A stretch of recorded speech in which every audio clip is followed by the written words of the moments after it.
दोस्तों, मनमोहक कहानियाँ चैनल में आप सभी का स्वागत है। तो शुरू करते हैं आज की कहानी। आज की हमारी कहानी का शीर्षक है पन्नाधाय का बलिदान। बात तब की है जब चित्तौड़गढ़ का किला आंतरिक विरोध व षड्यंत्रों में जल रहा था। मेवाड़ का भावी राणा उदय सिंह किशोर हो रहा था। तभी उदय सिंह के पिता के चचेरे भाई बनवीर ने एक षड्यंत्र रचकर उदय सिंह के पिता की हत्या महल में ही करवा दी तथा उदय सिंह को मारने का अवसर ढूंढने लगा। उदय सिंह की माता को संशय हुआ।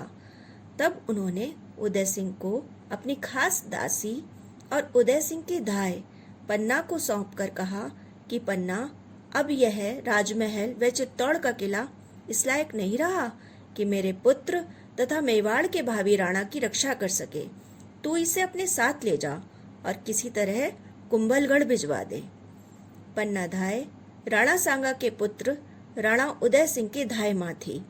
पन्नाधाय किसी राज परिवार की सदस्य नहीं थी। अपना सर्वस्व स्वामी को अर्पण करने वाली वीरांगना पन्नाधाय का जन्म कमेरी गांव में हुआ था। राणा सांगा के पुत्र उदय सिंह को माता के स्थान पर पालने के कारण पन्ना धाय माँ कहलाई थी। पन्ना का पुत्र चंदन और राजकुमार उदय सिंह साथ साथ बड़े हुए थे। उदय सिंह को पन्ना ने अपने पुत्र के समान पाला था। पन्नाधाय ने उदय सिंह की मां रानी कर्मावती के सामूहिक आत्म बलिदान द्वारा स्वर्गारोहण पर बालक की परवरिश करने का दायित्व संभाला था।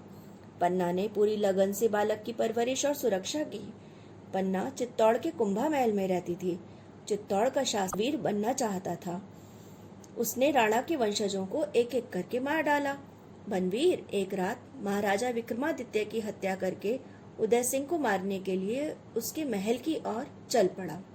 एक विश्वस्त सेवक द्वारा पन्नाधाय को इसकी पूर्व सूचना मिल गई। पन्ना राजवंश और अपने कर्तव्यों के प्रति सजग थी और उदय सिंह को बचाना चाहती थी। उसने उदय सिंह को एक बांस की टोकरी में सुलाकर उसे झूठी पत्तलों से ढककर एक विश्वास पात्र सेवक के साथ महल से बाहर भेज दिया। बनवीर को धोखा देने के उद्देश्य से अपने पुत्र को उदय सिंह के पलंग पर सुला दिया। बनवीर रक्त रंजित तलवार लिए उदय सिंह के कक्ष में आया और उसके बारे में पूछा। पन्ना ने उदय सिंह के पलंग की ओर संकेत किया जिस पर उसका पुत्र सोया था।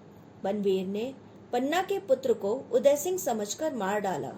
पन्ना अपनी आंखों के सामने अपने पुत्र के वध को अविचलित रूप से देखती रही।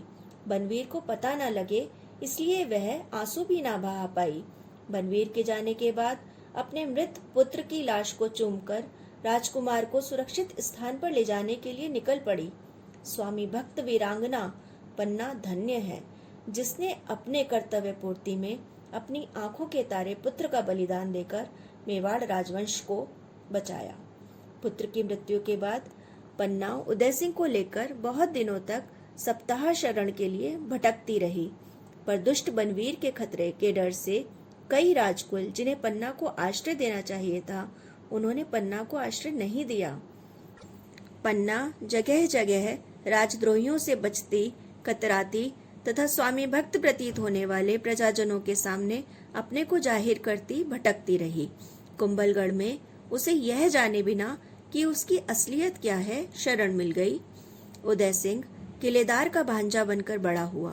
13 वर्ष की आयु में मेवाड़ी उमरावों ने उदय सिंह को अपना राजा स्वीकार कर लिया और उसका राज्याभिषेक कर दिया।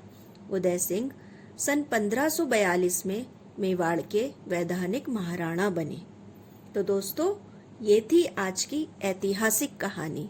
अगर आपको ये कहानी अच्छी लगी हो तो इसे लाइक करें, शेयर करें और मेरे चैनल को सब्सक्राइब करना ना भूलें। तो फिर मिलती हूँ नई कहानियों के साथ। Till then, bye.